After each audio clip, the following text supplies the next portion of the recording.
Welcome to the Moth Folk Studio podcast. I am Suni and I'm here to share with you about all the crafty, creative, artsy things that I've been up to this week.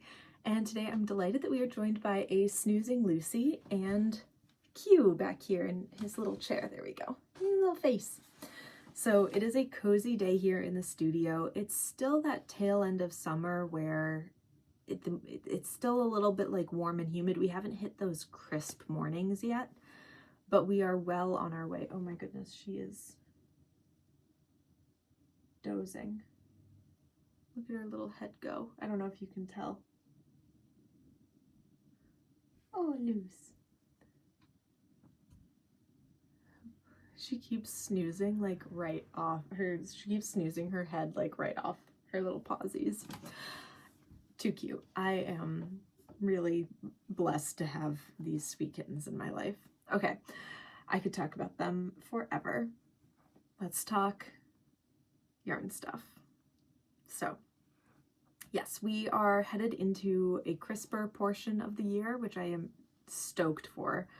I do like summer. I like all of the seasons, and I'm fortunate to live in a place where there are 4 distinct, sometimes we even call it 5 distinct seasons with mud season here in Vermont, but I don't love summer quite as much as the cooler months, because the cooler months I get to wear all the outfits that I like and make all the foods that I like and cozy up, and that's just like, I like that a lot. And summer feels a little bit vulnerable to me in a lot of ways, and that's not a bad thing. Not to say that I don't like summer, but I like fall more. So heading into these cooler months is perfect.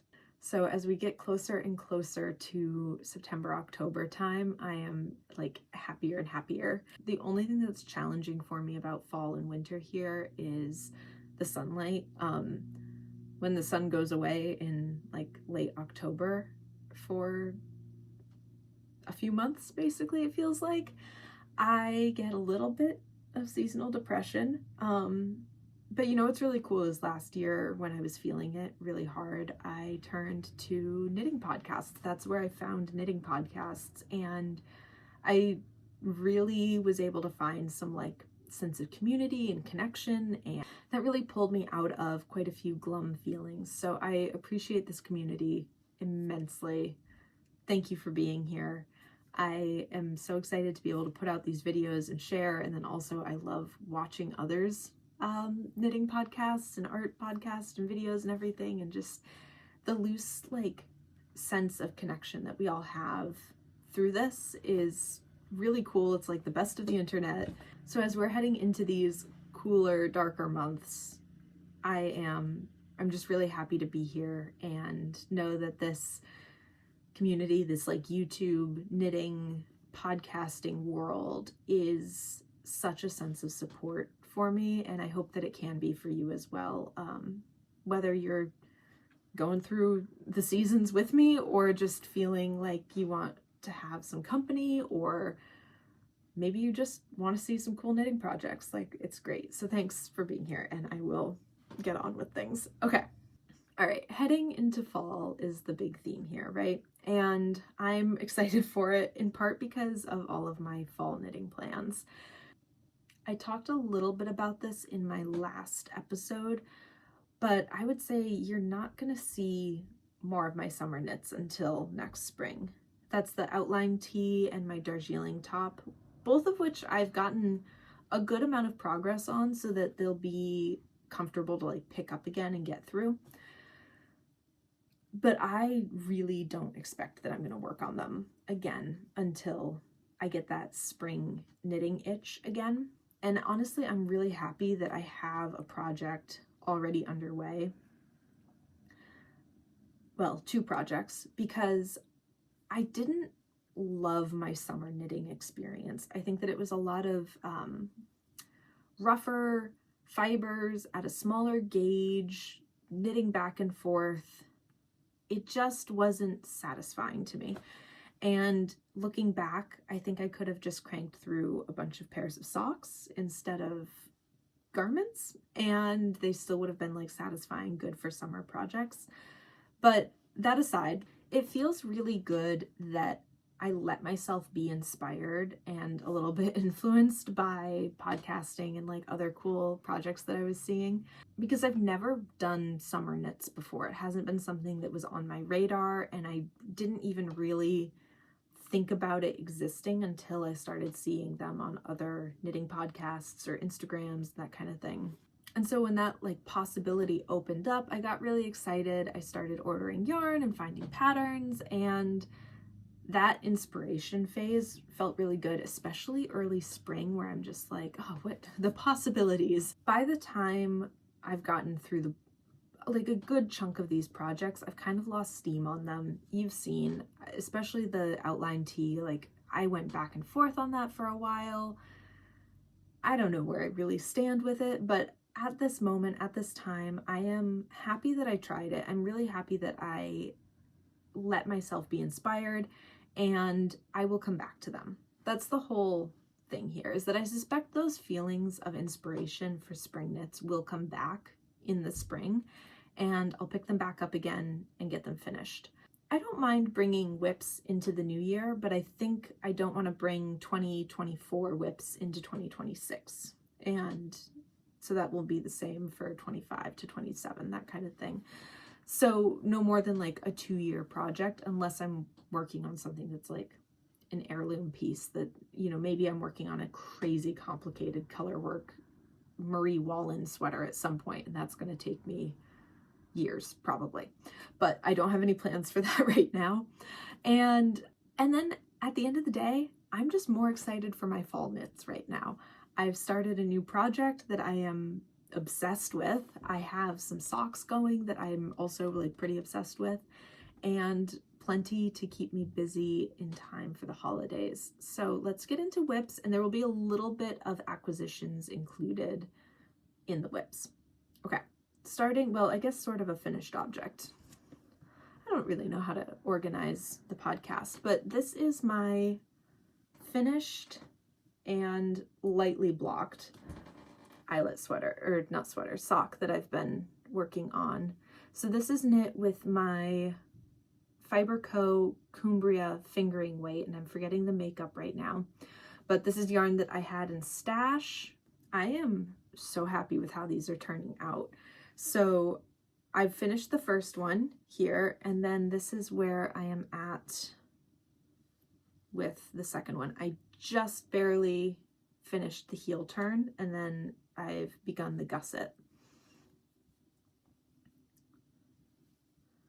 And you can see the difference here, pre-blocking and after. Like, it definitely opens up nicely and lays out.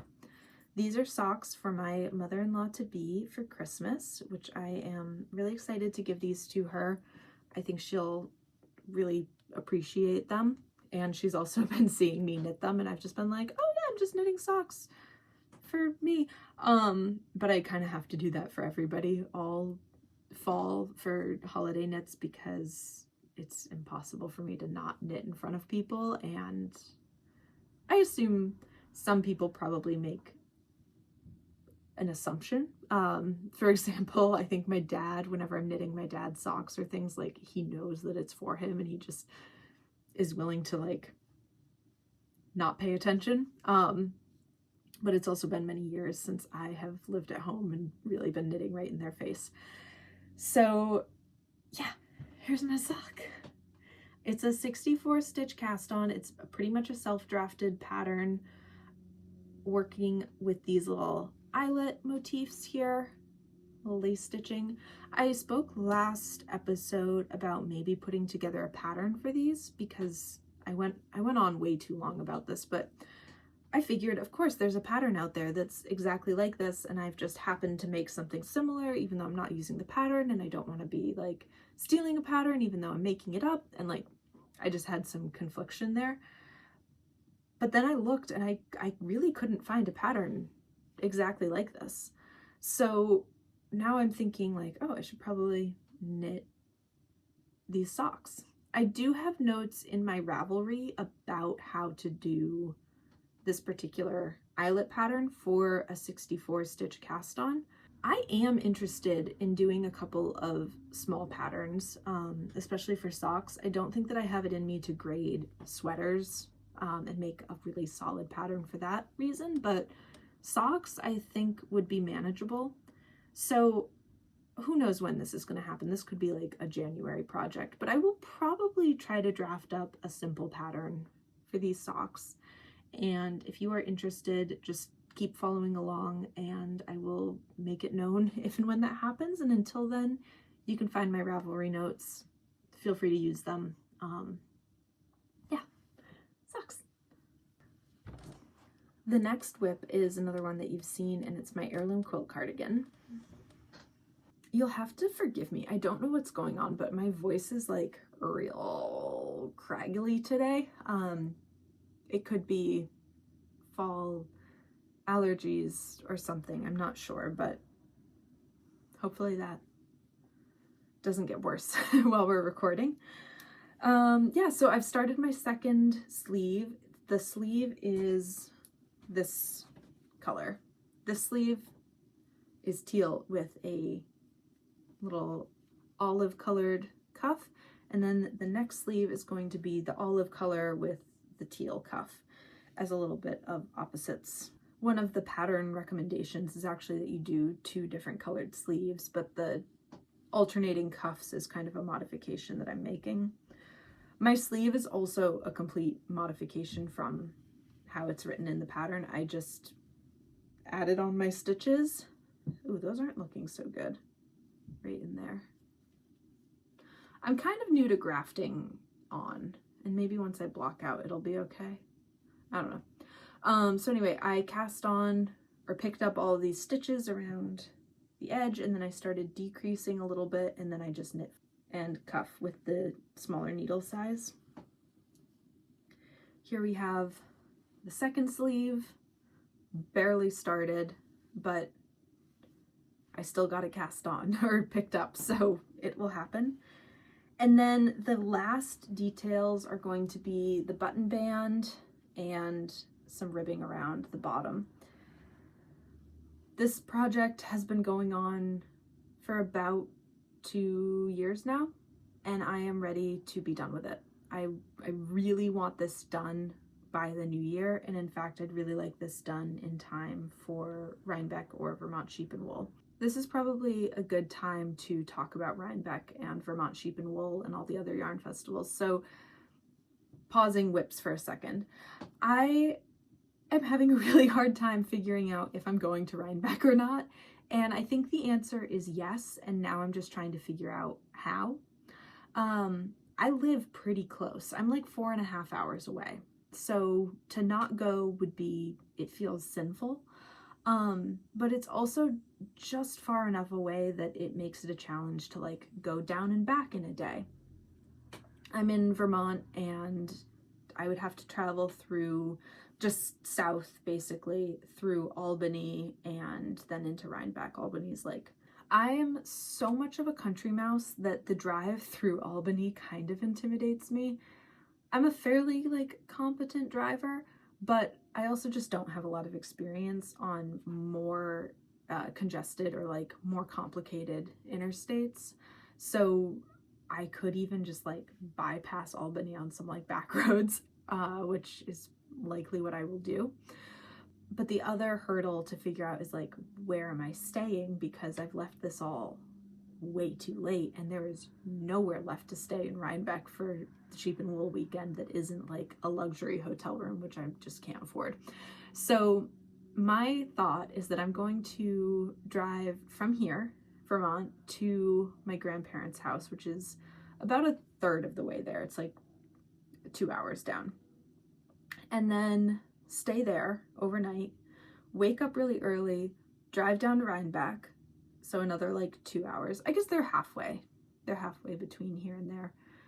But wake up, drive down to Rhinebeck, hopefully find some parking, and then, you know, do the festival and drive back to my grandparents that evening, stay over, and decide, do I need to go back for the next day, or am I just gonna like head home from there? And I think that that's gonna be the best option for me, but it's just feeling like it's going to be a huge amount of work for the weekend, and I'm going to be exhausted. But it's also seeming like a really fun, cool thing to do, and I will absolutely regret it if I don't go. So Vermont Sheep and Wool is, I think, 2 weekends before, and I'll definitely be going to that one. It's in Tunbridge, Vermont, which is only like an hour and a half away from me. That one's an easy go there, explore, go home again at the end of the day. I just really want to go and, like, as I said in the beginning, participate in the community and like be a part of it. I don't have a huge shopping list.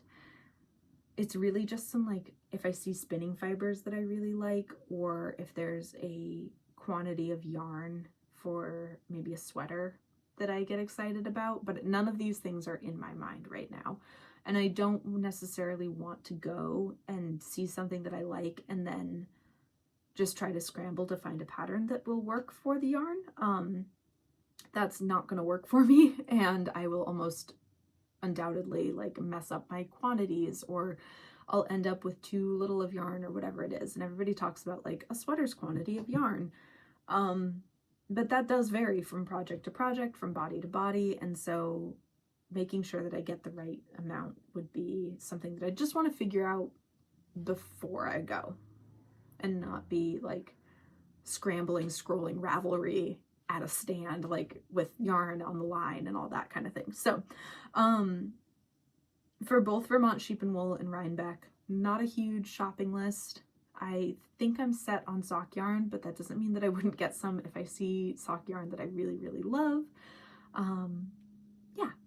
So one of the things I was also thinking about in deciding, like, oh, am I going to go to Rhinebeck or not, is if I don't go, maybe I go to the Woolly Good Gathering in Scotland in April of 2026. And I don't know, like, that seems huge. That seems like a really big trip, and it seems wrong of me in a lot of ways to go on a trip overseas to Scotland for a yarn weekend and then leave, which means that I would need to extend this trip to like make it a Scotland trip that also includes the Woolly Good Gathering.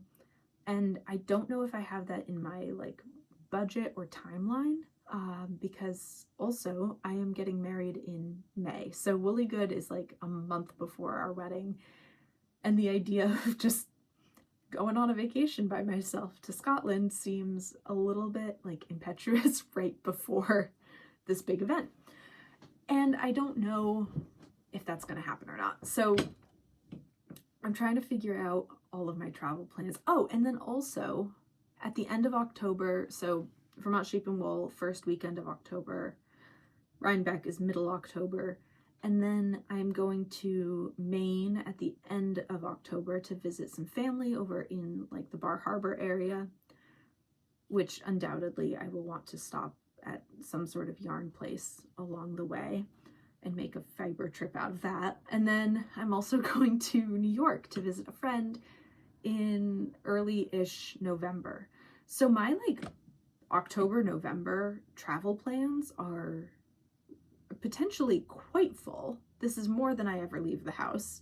And with that, I've kind of been wondering, that's where it's been coming in, where I'm wondering, like, do I even go to Rhinebeck? Do I add this other trip? But today I am feeling like, yes, I go. I figure out how to make it happen, because I will be disappointed if I don't go. And I'm hopeful that we can see each other there. So that's my little like ramble about travel. There will be another podcast episode coming out in the near future where I probably like discuss more significant travel plans for Rhinebeck. And I would love to go. So we'll see what happens. But this is my Heirloom quilt cardigan, which I would like to have done in time so that I could wear it to one or both of these festivals, because it's a project that's been going on so long. It feels like it's a fun thing to wear to that type of an event, and it's good to have goals. So that is my Heirloom quilt cardigan update for you. And now onto my whip that I am most obsessed with right now, and which has probably taken away from me just getting that second sleeve done, but whatever. So this is my Harriet sweater, and I am knitting this with Junction Fiber Mill, Savage Heart Farms, Farm Fresh in 2 colorways. Here, I'll show you. This is the label. So it's Farm Fresh. That's like the fresh from the farm variety from Junction Fiber Mill, and it's Savage Heart Farms, which if you follow along with the Mill cast, or you know, the Junction Fiber Mill podcast from Peggy and Amanda, this is Peggy's yarn, sheep. I'm so excited. I'm like getting jumbled thinking about this. So Peggy and Todd of Savage Heart Farm raised Corriedale sheep. This is 100% Corriedale, in a range of natural colors from their hillside farm overlooking the historic Jericho district in Hartford, Vermont. I'm getting all jumbled. Junction Fiber Mill is a small batch wool processing mill in the heart of White River Junction, started in 2021 by 2 sheep farmers and friends, Peggy and Amanda. You can shop their yarns at junctionfibermill.com. They have a mill in town down in White River Junction, and they do open houses. If you're local enough to get there, I highly recommend. But yeah, so I was really excited to get my hands on some of this yarn. I talked about it in the last episode. It was really highly sought after, and it sold out incredibly quickly. So I was a little bit stressed out when I got it. Just making sure that I was able to order the quantities that I needed and be able to get the colors that I wanted and everything in the time frame. And what that turned into is that I actually did not pay attention well enough to my pattern, because I'm making this Harriet sweater. And oh, I should show you. So I also got this color. This is the white Corriedale sheep that Peggy has, and then added, I believe it was like 5% of an even darker chocolatey black color. This is like the middle color. So there's a lot to say about this sweater. I will show you where I'm at with it in just a second, but when I was stressed out and deciding if I was going to get this yarn, I was doing all of this math, and I did not realize that the pattern that I've picked calls for a double-held yarn. I didn't realize that it called for 3 colors, and I wasn't paying attention to the intended ease or the gauge, and so what happened is I just got everything wrong. Do I wish I had paid attention from the start and done it right and gotten what I needed to at the time from Junction Fiber Mill, read my pattern through, really been like aware? Yeah, of course. Am I content with the outcome as it stands today? Yes. So let me show you. I am knitting, where is it? Okay, it's right in front of me. This is my Harriet sweater, and it is all scrunched up on these very short needle cords. But I am doing a new type of construction for me. This is, I believe, contiguous cast on, or contiguous construction. So I have cast on here, which goes from shoulder behind the neck to shoulder. Oh, very cute, Lucy. And then I work to the back, and then the front, and the front, and then brought it together. So I've made quite a bit of progress. I would have gone a lot further, I think, other than the fact that when I started, I made a mistake in my German short rows for the back, which was the very like first few rows of the pattern. So I had to rip back out. I had already completed the back panel and started the front when I realized what I'd done. So I ripped it all back. It was only about a day's worth of knitting. A little discouraging, but I'm really happy that some of my knitting friends encouraged me to just start over because it looks so much better. But I've never done this type of construction before, so I was nervous. And then on top of that, I am knitting, I am dropping stitches. And this is where I lost a stitch marker and couldn't find it, but acknowledged that it was probably gone forever, and I still haven't found it when I'm editing. All right, I have no idea where that went. That's fine. So where was I? So I had to start this project over. So that took away about a day of knitting, but I'm really happy that I did go back and fix it. And I'm knitting off gauge. So there are some things that I'm like very worried about with this whole project. One is that I am worried this will fit me.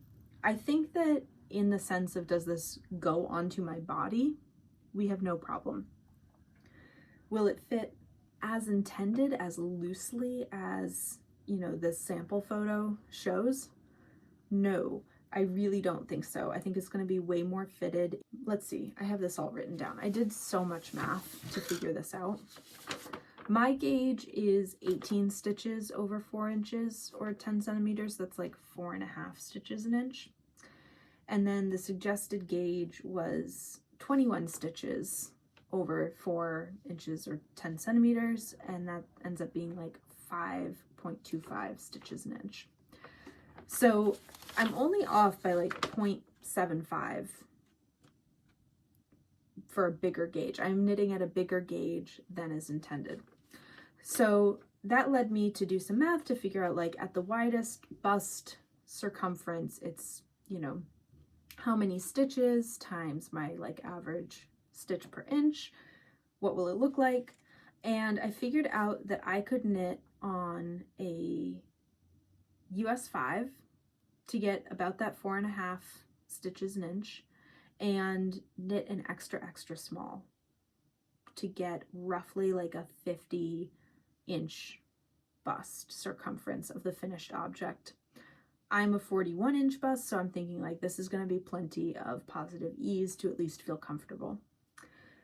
Now, that's all stitch gauge, not row gauge, and I forgot about row gauge. So as I was going along with this contiguous cast on where you're working the front and then you work the back and then the front sort of over the shoulder, and then you pick up stitches here for the sleeve to go this way. It's going and then, and I can just show you that. So I was pretty concerned about my row gauge matching for how many stitches I needed to be able to pick up along the edge. And luckily it worked out, but it is ever so slightly like puckered and ruffled here. And I really don't want to pull all of my stitches out. But I think that this will be resolved in blocking, because even though there are these little puckers here along the sleeve, once this gets blocked and straightened out, it actually fits like quite nicely along that distance. So I'm not very worried, but if you are worried and you have experience with this, please tell me now before I get too much further. The other concern that I'm having is that I don't know if I have the right amount of yarn. I just don't. I went off of when I was ordering yarn, I was doing all sorts of calculations to figure out what the suggested yarn was and how many grams are in a skein for that versus the yarn that I got, yardage, all of that, but I did not factor that the yarn in the pattern is held double. So it's, they recommend Issei or tweed, which is the 70% wool, 30% mohair, and then that gets held together with silk mohair. And of course that adds a little bit of weight. I wasn't adding that in. My gauge is off. I'm stressed out. You know, will the sweater fit and will it work? I have, I think, 5 of this colorway. Is that true? I have 1, 2, 3. Yes. So I have 5 of this like medium gray, which is my main color yarn. And at this point in the sweater, so I've just finished my first skein. I've added in this fresh one last night with like 1 or 2 rounds. So all of my shoulder shaping and the top of my sleeves has been accounted for. Showing this to you so terribly. There we go. That's the front, and this is the neck. So that's all about one skein, and I have 5. So I'm feeling like I'm gonna have an okay amount of the main color. A few things I can do to reduce yarn if I need to is I can crop the sweater, which I'm planning to do anyways. I can make the neck a little bit less high. I can make the cuffs a little bit shorter. There's plenty that I can do.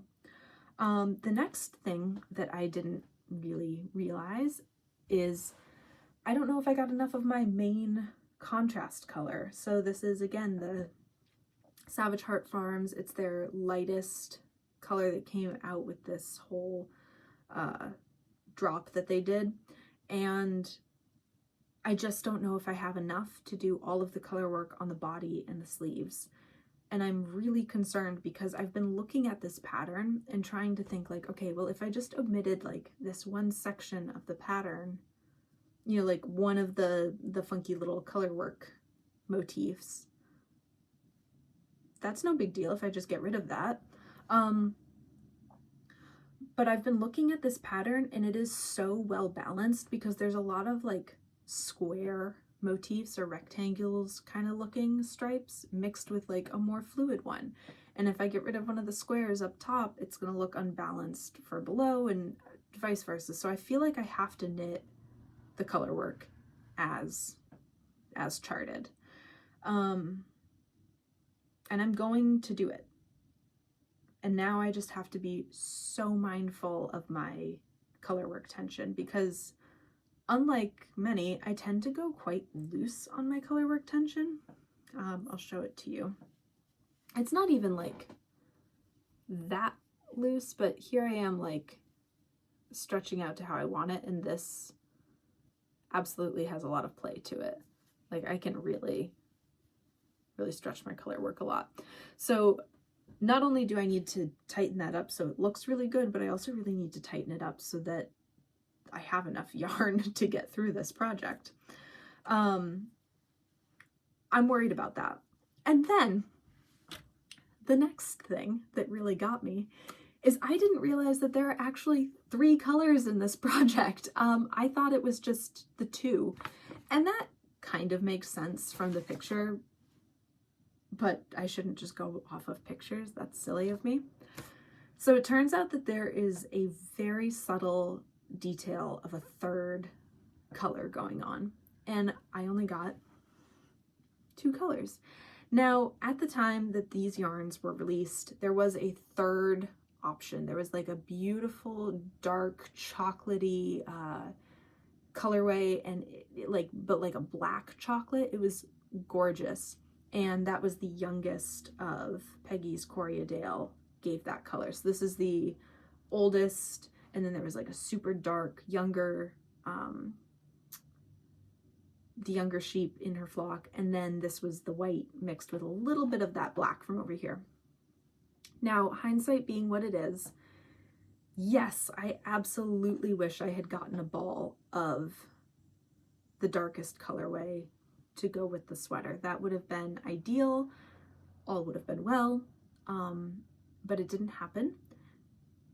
And so yesterday when I read the pattern through and I realized that I needed a 3rd color because there was these strange marks on my color chart pattern, and I was like, what is that? I went over to my local yarn store and I was able to find something that I am pretty happy with. It's not the exact option that we wanted to go with this beautiful Savage Hart Farms Corriedale, but it is another Vermont yarn in the right color, and it's gonna work fine. So this is what I picked up. This is from the Flower Power Farm in Ferrisburg, Vermont. So it's still another Vermont wool. It's 100% Finn sheep instead of Corriedale, and it is a heavier gauge, ever so slightly heavier. I would say that this is like worsted, whereas this is heavy DK. But it's still a 3-ply Vermont wool. It's the right color. It goes with them. It's the right texture. I would say as far as what could have been going so terribly wrong, in realizing that I did not have what I needed, this has added so much relief into the project. And it has also relieved quite a bit of my, like, what if I run out of the white or the lightest gray here? And what I've realized is that I could add in or just modify the pattern ever so slightly, that instead of some of the color work rows that are all this lighter color, I could just put in a darker row here or there, and that might give me a little bit of extra wiggle room with this to make everything work. I do really wish that this could have been a 100% Savage Heart Farms Corriedale sweater, but for the very minor role that this will play, I'm very happy. So this is also my very, like, tiny moment of acquisitions, is that I got this yarn to go with the whole sweater project. Where am I at in this sweater, like, construction wise? So here's the left shoulder. So I cast on here, I knit down the back, held those stitches, knit the front, and then brought it all together for the neck. There's some nice shaping for the shoulders and the neckline as you go. And then I picked up stitches along the edge because it was kind of like a big rectangle. So I picked up stitches for the edge here, and then you start knitting in the round, which is a little bit tricky at first just because you're knitting like a rectangle in the round instead of a circle in the round, and the corners make some pinch points, but it's been fine. And then you also do some raglan increases for under the arm to accommodate shaping there, which is cool. And I do think that this is a cool construction. Like, looking at it, I didn't know what I was getting into just from the pattern. And then once I started watching some other videos of people who have made this sweater and looking at other projects on Ravelry, like drawing out a sketch to understand the construction, has been really helpful. And I've just started the color work, so there's a few rows of color work that are fully in the round, and then you split for sleeves and continue color work for the body and the sleeves. My goal today is actually just to get to the point where I'm splitting for the sleeves and through the initial chunk of the color work, because I feel like at that point I will be able to put it on, I'll be able to try it on tubing, put this on and see how everything's fitting and just figure out if my gauge is going to work. And I'm really not so concerned about it fitting my body as much as my arms because of how I've done it and the size that I picked. The shoulder seam, like right here, is about actually where this shirt is. It's gonna fall about there, whereas in the sample you're seeing it like way more dropped, and I really want it to be more dropped, but it's just not going to be. Sometimes I wonder how garments look when they're quite fitted on my arms and they have this drop shoulder. I think that it adds some like extra bulk at my upper arm, which it doesn't need. So as long as the sleeve of the sweater, not of the shirt, but the sleeve of the sweater is loose enough, it should be okay.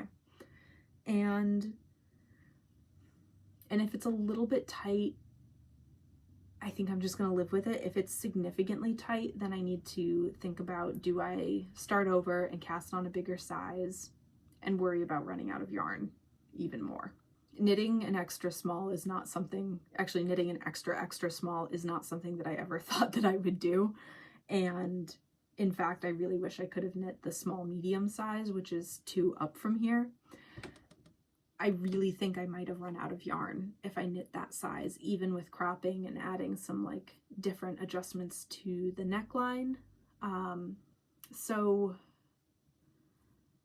I'm kind of in this like sticky-ish situation where I have to knit it a little bit small to make sure that I have plenty of yarn, or do I, what do I do? And I've also looked through the pattern, and like the difference between the extra small and this extra small aren't so significant that sizing up just that much would help a lot, and I might still run out of yarn on the extra small. So what am I trying to say here? I'm concerned about fit is what I'm trying to get at, and I'm concerned about running out of yarn, and this is how I am dealing with it, is knitting something that is potentially too small. But if my math is correct, and I have to trust my math, I have to trust my gauge, and I have to trust that once I block things, like, it will relax and open up a lot, it'll be okay. That brings me to my main modification that I did, and the only concern that I have with, like, what have I done here? When I cast on, I used a provisional cast on, which you can still see around the neck here, but for both of the shoulders. And I was thinking that this was a great idea to save yarn, because I'm like, every inch I can save is going to be helpful instead of doing like a long tail cast on or something like that. But what I've realized is that what this means is on my shoulder, if this is my shoulder, once I add the weight of my sleeve and the sweater, is how much is it going to pull? Because the seam that would have been here would actually have added some structure to make sure that this doesn't happen, which is pretty subtle, but it could look worn sooner than I want it to. You know, you can just kind of like start to see through it a little bit more on the fabric. This also might not be a problem at all. Something that I won't know until I block, until I wear it a little bit. There are some German short rows in there, which are adding some structure. But I'm just really curious how that's going to turn out, because on one hand, I loved doing the provisional cast on. It made picking up stitches for the front way easier, but have I sacrificed structural integrity? It remains to be seen. Now, talking about the pattern, which I haven't even mentioned really what this is. This is the Harriet sweater by Laynette. I am not loving the way that this pattern is written. There is nothing wrong with it. I have not come across any mistakes. I just think that a lot of the text is bulked together in a way that makes it really easy to miss things. And yes, it is on the person reading the pattern to go through it. And I say this with the caveat of like, these mistakes are all on me. I didn't read the patterns as thoroughly as I could have. I think that the issue of how many colors are, it could have said main color, contrast color 1, contrast color 2, because it didn't say it like that. Yardage requirements are also kind of omitted from this pattern. They do include the grams. The needles, there's a strange spot where they're saying that you could use a US 3 or a US 6. And it's not specified, like, is that for the cuffs and then the main stitch work? I don't know, but those are two very different needle sizes. That's, what is that? That's a 3 and a 4 millimeter needle. That's distinctly different. And then the size guide says that you're supposed to have a positive ease. I'm reading like while I'm talking here, but you're supposed to have a positive ease of 9.75 to 16 inches. But then they have a note that the sweater is designed with a large amount of positive ease in the smallest sizes and gradually less positive ease in the larger sizes. That is not detailed, like what the, are you good? She's so passed out. Oh, yeah. You sleepy girl. She's just been like, you've probably been seeing it the whole time, but just like, oh, big stretch. Okay. Why don't you curl up so you're just a little bit more on the cushion. Here we go. Okay. Back to my pattern rant now that she's safe. So the smaller sizes have more positive ease than the bigger sizes. They do not detail what that rate of ease is. It's not like, oh, there's going to be 3 inches less in the larger sizes, which is challenging because this pattern, measurements of the sweater finished, the largest size is 160 centimeters or 63 inches, which is great. But that means that somebody who has a bust measurement of 63 inches is not going to get away with a lot of ease. Or maybe they have a 60-inch bust measurement and then they're trying to wear the sweater and size inclusivity is confusing and not enough, really. What else is going on with this pattern? The way that it's organized is confusing, just in that it's big chunks of text for one action, basically, for like one action. And it's not a hand-holding pattern. It's not like it's detailing for you how to do a German short row each time. It's more that it's just like, do this, this, this, and this, over this, and here and this, and don't forget to do this all in one, instead of like, this row, do this row, do this. As you're doing it, be careful to do this. Like, basically, okay, here's one of my biggest pet peeves from school. When a teacher would give you a test that wasn't formatted correctly. For example, like if they hand out instructions for a test or instructions for an essay and they're going on and on and on about how they will grade you for grammar, usage, mechanics, and like making sure that everything's indented correctly on an MLA essay. And then their instructions are misaligned and like jumbled in 2 different fonts and like sizes and there's spaces everywhere. Like that drove me crazy. And this pattern is reminding me of that, where I'm like, why didn't they just indent differently? That would have helped a lot. So yeah, that's honestly like my main gripe with this pattern. And then my last issue is no pictures, which is okay. I don't think that every pattern designer has to offer images. I personally really like a schematic chart. I really like understanding the construction visually, and especially for doing this like contiguous cast on, which I've never, or construction, which I've never done before. I was so confused when I started because I thought that I was casting on like for the neck to go back and forth, and then suddenly I was just flat and I was like, what is happening? And I had to go onto Ravelry to like find pictures to figure out what I was doing. So I would have liked a picture, and I would also really like a schematic drawing with all of the measurements. That is my personal preference in patterns. It is okay that they've omitted it, but gosh, I would have loved it. Despite all of my cranky comments about this pattern, there are no mistakes that I've found. It's definitely like correct in how I'm doing it, and it's clear enough as long as I'm paying attention and, you know, drawing my own pictures here or there to keep track, and I'm doing like a little check mark system. What else? The chart. The charts are great. They make sense. They have a key, and I think that that's all I have to say or complain about this pattern. I love the sweater. I am obsessed with this. I am really excited to knit it. Even though I am not a fan of color work, working at this bigger gauge is just fine. And I have real hopes that this gets done, especially because it's in the round, it's bigger, it'll be good. Okay, wait, one last thing about the Harriet sweater. So I also have this yarn, which I've talked about in my like stash video. This is I am desperate for an extra few yards of this yarn. It is different, but it is quite similar.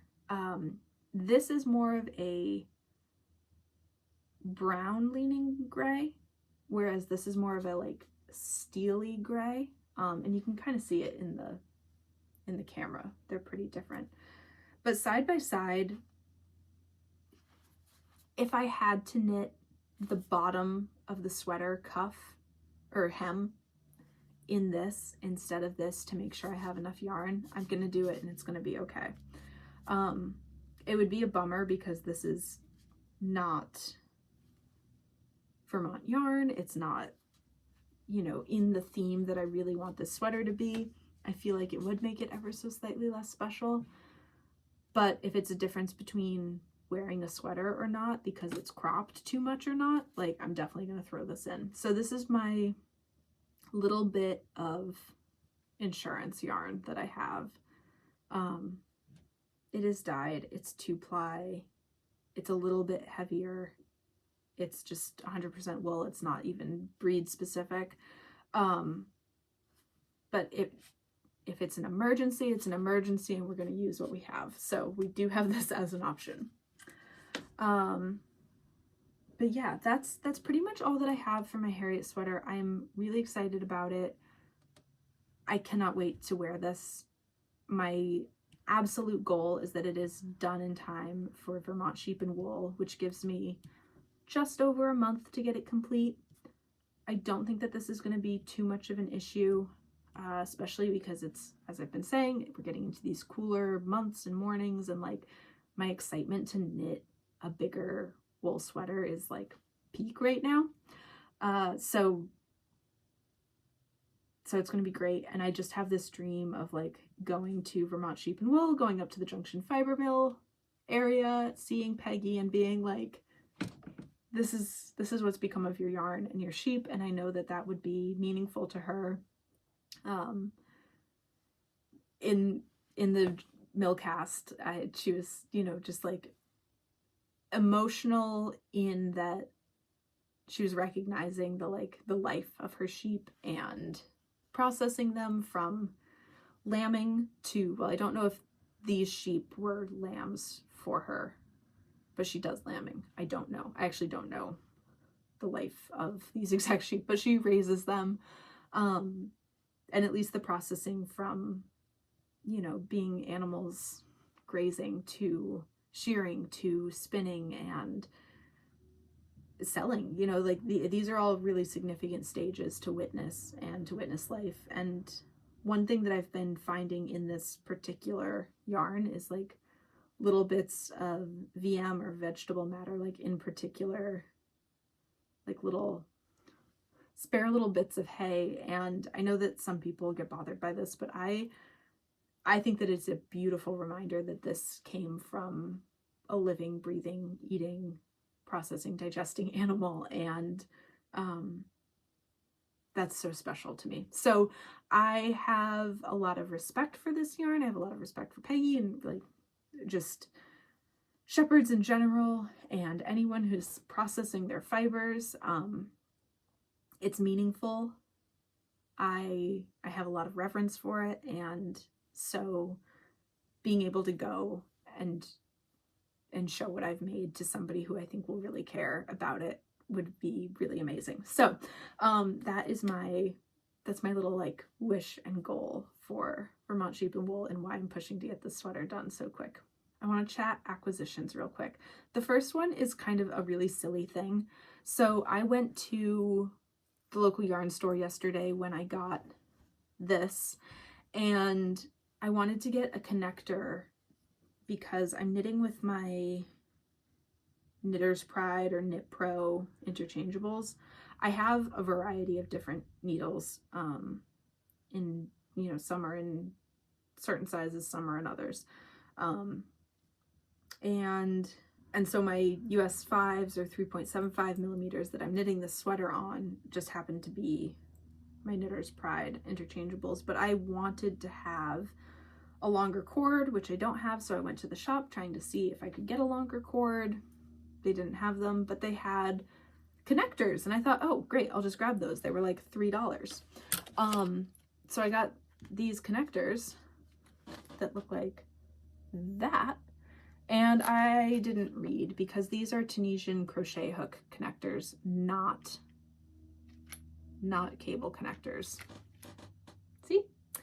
So I now have these. I spent like $3 on them. I don't care, but I did open the package, and I taped it back together, but I can't return this to the store because I really ripped the package. Would anyone like these? If you are in the United States and you would like these, drop a comment. The first one who comments, I will mail them to you. We'll figure out how to reach out to you. Yeah. Drop a comment. I'll respond and be like, you're the first one, you've got them. Email me at, wherever. And then I'll get your address through email so it's not public, and I'll just ship them to you in an envelope with a stamp, and you can have them because I can't return them. I don't do Tunisian crochet.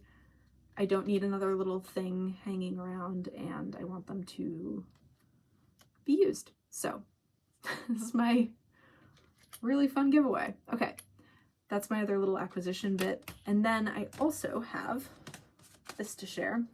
So this is some Bad Sheep yarn. As you may know, I am an affiliate for Bad Sheep yarn. And if you'd like to get some, you can use the code MFS10 to get a discount at checkout at thebadsheepyarn.com. This is the colorway Owl, which is a very lightly speckled, kind of like cool toned off-white, very, very pale, like almost purple leaning gray. It's a curious color, but it has some nice like orangey autumnally speckles in it and some like darker ones as well. I got this yarn in the fingering weight 75 superwash 25% nylon. This particular colorway was a part of the 10-year anniversary, so it was like a limited edition. You can see here. I wasn't really in the market for more sock yarn, but I really liked this colorway, so I got it. And then I also decided to try getting it wound at location, and so it arrived to me like this. I figured, as being an affiliate, I kind of wanted to have like a bigger range of experience with Bad Sheep yarn, and part of that was like, what does it look like when you get your yarn wound or caked up? And it comes just like this, and it's been staying really tidy since I've had it. No issues in shipping. I do recommend. I believe they are experiencing some shipping delays right now, just with like a larger order influx after flock and everything. But I've never had issues ordering yarn from them, and I have several times. While we're talking about Bad Sheep yarn, you've seen this before, but I want to start getting like more serious about it. So this is the Christmas Carol colorway. This is in the DK weight. The plan for this yarn is that I'm going to make Christmas socks, and I would really like to do a Christmas cal here through the podcast. So if you are interested in participating, the only requirement is that you use this yarn, Bad Sheep yarn in the colorway Christmas Carol. You can use whatever weight, whatever pattern you want. You can start and finish it really whenever you want to. But I sort of envision we make Christmas socks starting November 1st, ending before Christmas.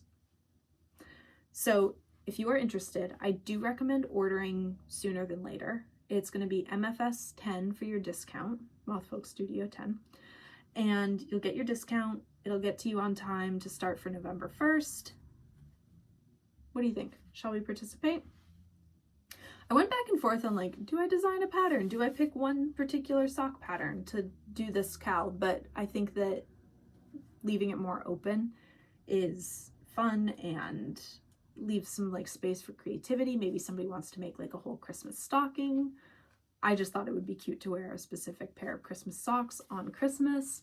Yeah, so here's the yarn, Christmas Carol, Bad Sheep yarn, whatever weight you want, whatever pattern you want to do. We'll start November 1st, and more details to come. But I would say if you want to start November 1st, order your yarn now. Why not? Because then you'll definitely get it in time, especially with a little bit of a delayed shipping timeline. And if you get your yarn caked up at Bad Sheep yarn, it adds like 2 or 3 days to your processing time. So that is my little cal pitch for today. More to come later, but definitely order if you're thinking about it. So checking my notes, what else is going on? Spinning, I'm going to skip this week just because I've only spun like a few more yards. I haven't done anything significant with where I was at last time. I've just been like diving in on the knitting projects right now, which is feeling good. I do have art news to share, but a lot of it is like, hey, this is coming up instead of, hey, this is done. So I'll just say them very quickly. The first is that I am starting a sort of like a residency or like a membership at a ceramics studio in the town, a few towns over from me, early September, and I'm really excited for this. I don't consider myself to be a potter or a ceramics artist, but I do really enjoy working with clay, and sometimes like the feeling of getting into a clay creative process can help me with a lot of other art blocks that I have going on, just because I find clay to be like really forgiving and fun, and if you don't like it, you can squish it. And I'm just really excited to start that. I've been trying to, for a few years, find a good place to go for this, and I've got it. I don't know what's going to come from this. I don't think that I'm going to be pursuing like selling goods that are made out of ceramics, but possibly like a few one-off pieces here or there. The next thing that's coming up is my 2026 lunar calendar. Here is the one that I made for 2025. I do one every year. Last year's was my favorite to date, and this year's I think is going to be really cool and like kind of similar, different design, but a similar theme going on. And that's always a really fun project. I try to have it done for early September every year, but I don't think I'm going to be quite on that timeline for this year. Probably by October it'll be done, but I don't want to hold myself too strictly to a schedule. Definitely before the holidays, because they make excellent gifts and that's usually where they find their homes. Speaking of holidays and art and lunar calendars, I am headed into the end of my farmer's market season. It does run through later October, but now that we're in like September-ish range, I mean, this is coming out in August still, but as we get a little bit closer here to the end of the season, I'm noticing that I'm getting ready for holiday markets instead of the farmers markets. The whole schedule or like where I'm going to be is still very much up in the air, but I will definitely be foundable. You can find me. You can find me online anytime at mothfolkstudio.com. If you are interested in commissions, you can always reach out. I do commissions as long as they're in my style and in, you know, the wheelhouse of something that I want to work on. And then beyond that, I have a whole range of retail goods online. So we have hats and t-shirts and bandanas and art prints and cards and stickers and all sorts of other good things. So if you are interested, especially if you're thinking about holiday gifting, head on over to mothfolkstudio.com, and then I have a discount code for anybody watching the podcast. It's MothPod, and you'll get a discount at checkout. Okay, that's my whole pitch. I am tired of talking now, I think, and I need to take a break from my voice. So thank you so much for joining me. I really appreciate it. I cannot wait to show you progress on my Harriet sweater, on my socks, on my Heirloom quilt cardigan. I mean, like, I feel like I'm going to be wearing that so soon. One of these things is going to be done really soon, so we'll have some finished objects. That's feeling really good. I'm excited to like get through fall and into like holiday times for knitting. There's so much afoot. The crisper days are coming. Don't forget, if you want these hooks or connectors or whatever, let me know, and I will catch you next time. Thank you so much.